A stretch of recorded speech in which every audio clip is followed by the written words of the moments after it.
Existe aí uma questão que os ateus não entendem. É sobre a questão se o como explica ninguém subiu ao céu.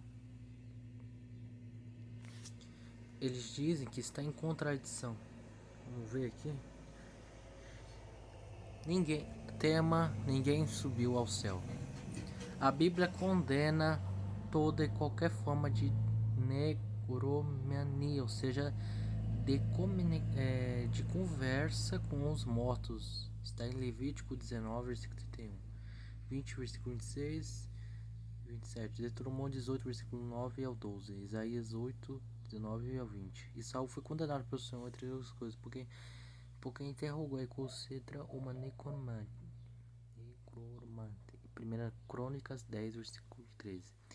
Se Enoque, Moisés e ele já estão no céu, como explica a declaração de Cristo de que ninguém subiu ao céu, senão aquele que lá desceu, o Filho do Homem, João 3, versículo 13. Quando Jesus declarou a Nicodemos no seu diálogo que ninguém subiu ao céu, senão aquele que de lá desceu, o Filho do Homem, pelo menos Enoque, Moisés e Elias já estavam no céu. A respeito de Enoque é dito que ele andou com Deus e já não era, porque Deus o tomou para si. Gênesis capítulo 5, versículo 24. Que pela fé Enoque foi arrestado para não ver a morte, não foi achado, porque Deus o utilizara. Hebreus capítulo 11, versículos 15. Sobre o Moisés somos informados que o arcanjo Miguel constendia que o diabo disputava a respeito do corpo de Moisés, Judas 9. Quanto a Elias, o texto sagrado fala de um tempo quando estava o Senhor para tomar Elias ao céu por demônio, 2 Reis, capítulo 2, versículo 1, que realmente Elias subiu ao céu num remundinho, vê no versículo 11. Já no evento da transfiguração de Jesus, em Mateus 17, versículo 1 ao 8, Marcos, capítulo 9, versículo 2 ao 8, Lucas, capítulo 9, versículo 28 ao 36, Moisés e Elias apareceram em glória para consolá-lo a respeito de sua morte. Lucas 9, versículo 30 ao 31. Os espíritos costumavam usar esses reaparecimentos de Moisés e Elias para suscitar a teoria antibíblica de reencarnação, ou seja, uma só pode morrer várias vezes reencarnando o seu espírito em uma sucessão de novos corpos. Mas o texto bíblico é claro em afirmar que os homens estão ordenados a morrer uma só vez. Depois disso é o juízo. Hebreus 9, versículo 27. Além disso, o preteso reaparecimento do profeta Samuel para o rei Saul, relatado em 1 Samuel, versículo 28, não passa de uma experiência menor de origem satânica. A Bíblia condena toda qualquer forma de comunicação de mortos. Vamos lá. Portanto, o reaparecimento de Moisés e Elias não pode ser considerado reencarnações espíritas e sim manifestações reais, possíveis apenas porque fora ressuscitado dentre os mortos. Elias havia sido relançado ao céu sem provar a morte. Aqui tem a questão, né, que dizem que Moisés ressuscitou. Bom, tô lendo aqui o artigo, enfim, não vou falar essa questão. Mas permanece em negação se Enoque, Moisés e Elias foram levados ao céu. Como explica a declaração? Tá.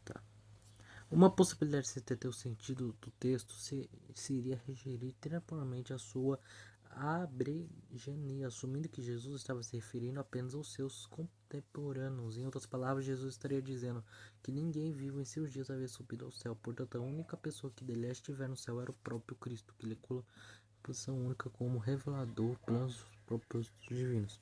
Outra possibilidade, talvez mais consciente, é que a anterior seria a existência de uma distinção de estados entre os três seres humanos levados ao céu, Enoque, Moisés e Elias, e Cristo, que além de ter vindo do céu, fizeram parte dos conselhos da divindade.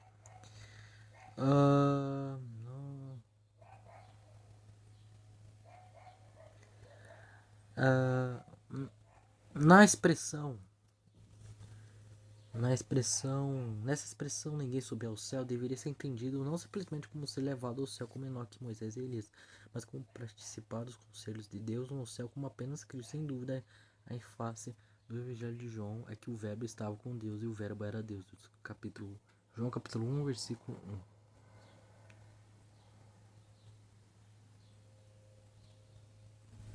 1. Tá? E diante disso, eu vou continuar lendo aqui, né? Eu vou ler aqui outro artigo para a gente, como sempre, ler dois, né?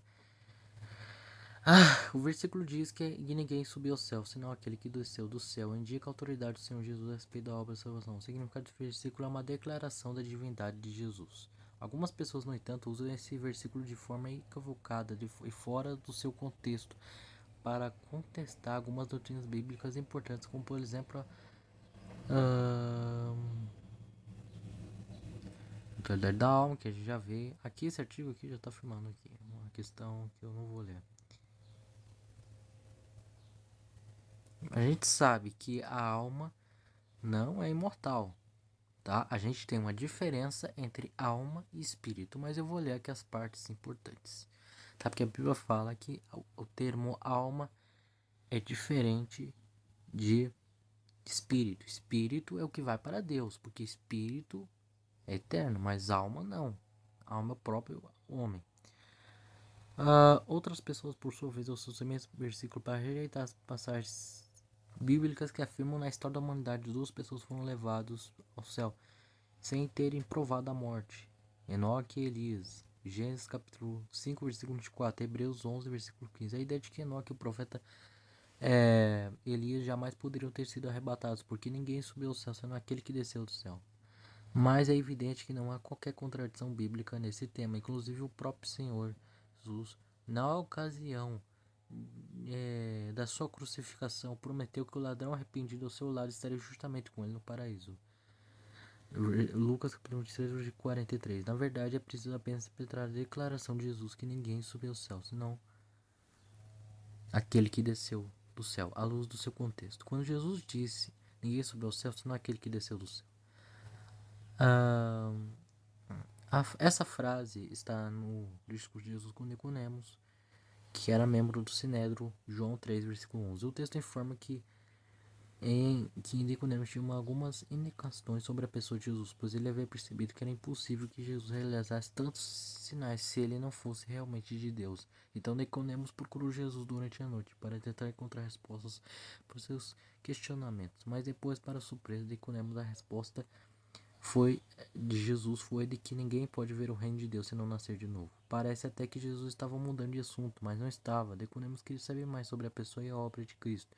E Jesus estava simplesmente afirmando que a compreensão sobre essas coisas dependia de uma mudança radical de um homem. Tão radical que Jesus diz que o homem precisa nascer de novo. Mas nesse ponto, Nicodemos não conseguiu compreender o ensino de Jesus, porque sendo mestre em Israel, por mais que ele tivesse um estudioso dedicado e tivesse contato com os sabinos mais influentes da época dele, ele jamais teria ouvido algo semelhante. Para ele não fazia qualquer sentido o homem já velho entrar novamente do ventre de sua mãe e renascer. Foi então que Jesus se propôs a explicar a Nicodemos que de fato ele estava ensinando, e foi no meio da sua explicação que Jesus falou: ninguém subiu ao céu senão aquele que desceu do céu, o Filho do Homem. O texto bíblico mostra que o fariseu, de uma forma clara, que o fariseu Nicodemos não estava conseguindo processar o ensino de Jesus sobre o novo nascimento.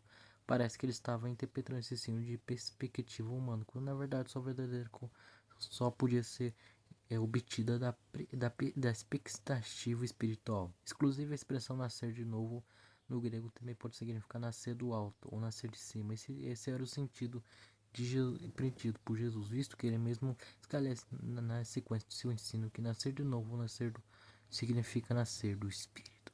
Mas mesmo assim, Nicodemos não estava entendendo isso.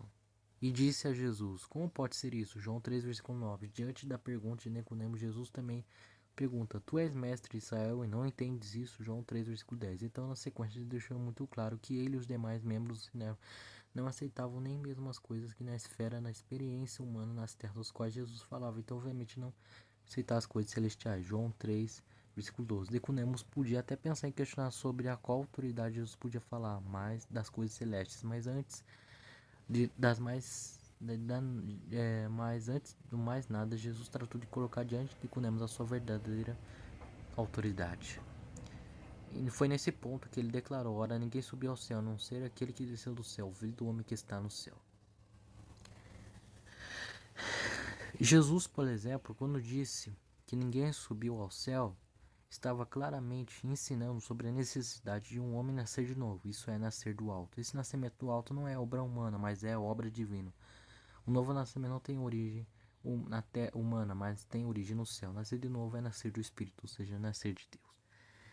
Então, quando Jesus disse a Nicodemos, ninguém subiu ao céu senão aquele que desceu do céu, Jesus estava mostrando abertamente a Nicodemos que ele podia falar coisas tão elevadas, porque ele próprio vinha de onde nossa procede. Isso quer dizer que Jesus estava declarando sua divindade a Nicodemos.